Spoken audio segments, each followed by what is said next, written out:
આજે આપણે શીખીશું પ્રાણી જગતના પૃષ્ઠવંશી સમૂહના છિદ્રકાય, કોષ્ઠાંતરી, પૃથુકૃમિ, સૂત્રકૃમિનું પૂરક વિશે।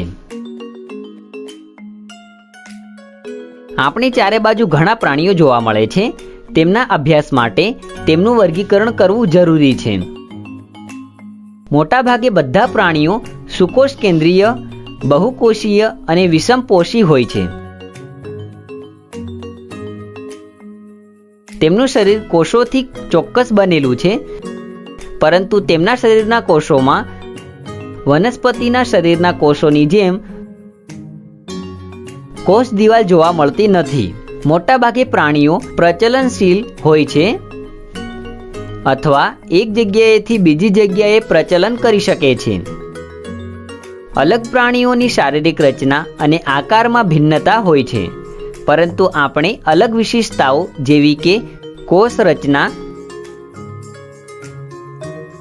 શારીરિક સમમિતિ, પાચન તંત્ર,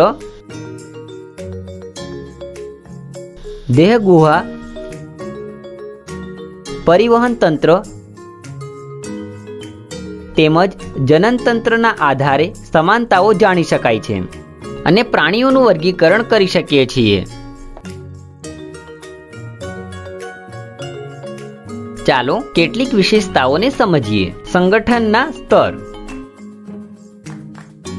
કેટલાક પ્રાણીઓ જેવા કે સ્પોન્જમાં કોષો વિખેરાયેલા સમૂહમાં છે, જેને આપણે કોષીય સ્તરનું સંગઠન કહીએ છીએ। કેટલાક પ્રાણીઓ જેમ કે સિલેન્ડરેટમાં કોષો પેશી બનાવીને પોતાનું કાર્ય કરે છે, તેને પેશી સ્તરનું સંગઠન કહેવામાં આવે છે। કેટલાક પ્રાણીઓ જેમ કે સમુદ્રી લીલ તથા બીજા ઉચ્ચ સમૂહમાં ઉત્તક મળીને અંગ બનાવે છે, જ્યાં પ્રત્યેક અંગ એક વિશેષ કાર્ય કરે છે।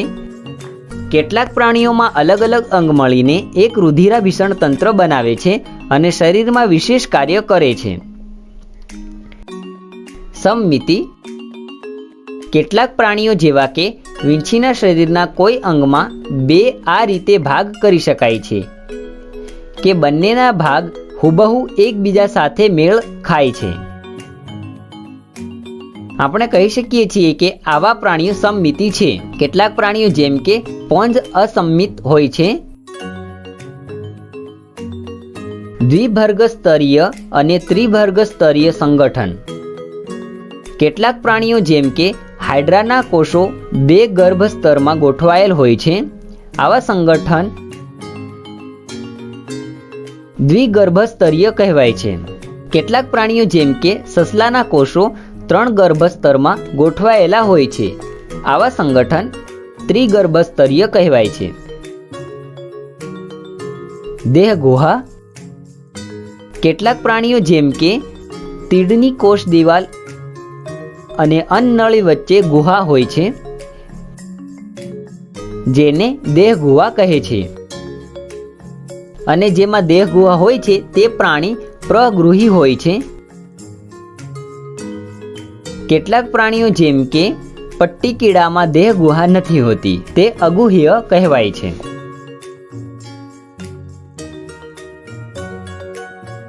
કેટલાક પ્રાણીઓ જેમ કે ગોળકૃમિમાં મધ્ય ત્વચા, બાહ્ય ત્વચા અને અંતઃત્વચા દેહ ગુહાની વચ્ચે વિખેરાયેલી થેલી સ્વરૂપે હોય છે। આ પ્રાણીઓને કૂટ દેહ કોષ્ઠ કહે છે। વિભાજન। કેટલાક પ્રાણીઓ જેમ કે અળસિયાનું શરીર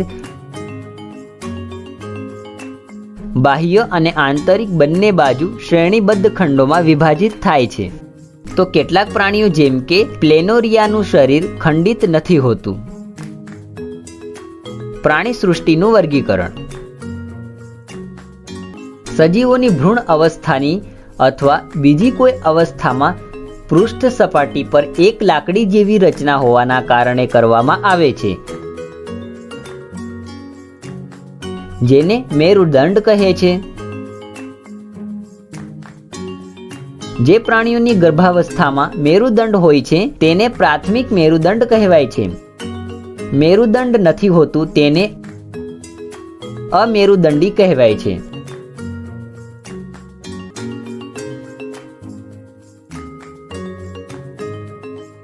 ચાલો આ વિડીયોમાં પૃષ્ઠવંશીના ઉપવર્ગોને જાણીએ. છિદ્રકાય આ છિદ્રયુક્ત પ્રાણીઓનો સમૂહ છે જેને સામાન્ય રીતે પોમ્સના નામે જાણવામાં આવે છે, જે ક્ષાર વિસ્તાર જેમ કે સમુદ્રમાં મેળવી શકાય છે.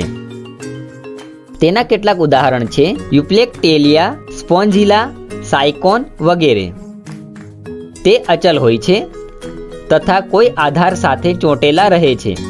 તેના સંપૂર્ણ શરીરમાં અનેક છિદ્ર હોય છે જેને ઓસ્ટિયા કહે છે.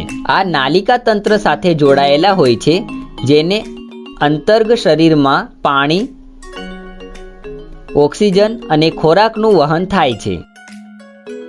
તેઓનું શરીર કઠણ આવરણ અથવા બાહ્ય કંકાલ દ્વારા ઢંકાયેલું હોય છે. તેઓની શારીરિક રચના સરળ હોય છે તથા પેશીઓમાં વિભેદન નથી થતું. તે લિંગી તથા અલિંગી પ્રજનન દ્વારા સંતતિ પેદા કરી શકે છે. કોષ્ઠાંત્રી અથવા નિડેરિયા. આમાં હાઇડ્રા, જેલીફિશ, સમુદ્ર ફૂલનો સમાવેશ થાય છે. તે બધા બહુકોષીય જલીલ પ્રાણીઓ છે. તેમનું શારીરિક સંગઠન પેશીઓના સ્તરનું હોય છે. છિદ્રકાયની સરખામણીમાં તેમના શારીરિક ગઠનમાં વધારે વિભેદન જોવા મળે છે. તેમના શરીરમાં એક દેહ ગુહા જોવા મળે છે. તેમનું શરીર કોષોના બે સ્તર, બાહ્ય ત્વચા અને આંતરિક ત્વચાથી બનેલ હોય છે, એટલે કે તે દ્વિગર્ભસ્તરીય હોય છે. બે સ્તરો વચ્ચેની જગ્યા જેલી જેવા પદાર્થથી ભરેલો હોય છે.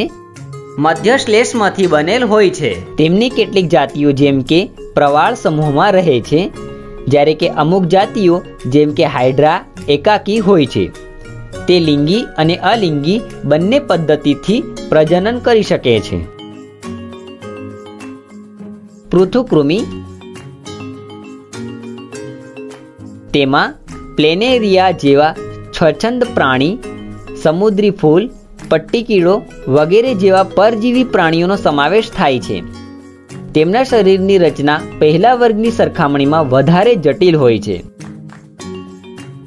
તથા શારીરિક ગઠન અંગ સ્તરનું હોય છે. તેમનું શરીર પૃથુ તેમજ ચપટું હોય છે. તેમના શરીરમાં અંકુશ અને શોષક પ્રાપ્ત કરી શકાય છે, જેની મદદથી તે શરીર સાથે જોડાયેલા રહે છે. તેમના શરીરમાં દેહ ગુહા નથી હોતી, પરંતુ તેમના શરીરના બે ભાગ આ રીતે કરી શકાય છે કે જમણું અને ડાબું બંને ભાગ એકબીજા સાથે બરાબર મેળ ખાય અથવા તેમનું શરીર દ્વિપાર્શ્વસ્થ સમમિતિ હોય છે. તેમની પેશીનું વિભેદન ત્રણ કોષીય સ્તર, બાહ્ય ત્વચા, આંતરિક ત્વચા તથા વચ્ચેની ત્વચાથી બનેલ હોય છે, એટલે તે ત્રિગર્ભસ્તરીય હોય છે. તેમના દરેક સજીવમાં નર અને માદા બંને પ્રજનન અંગ હાજર હોય છે તથા તે લિંગી અને અલિંગી પ્રજનનથી સંતતિ પેદા કરી શકે છે. સૂત્રકૃમિ.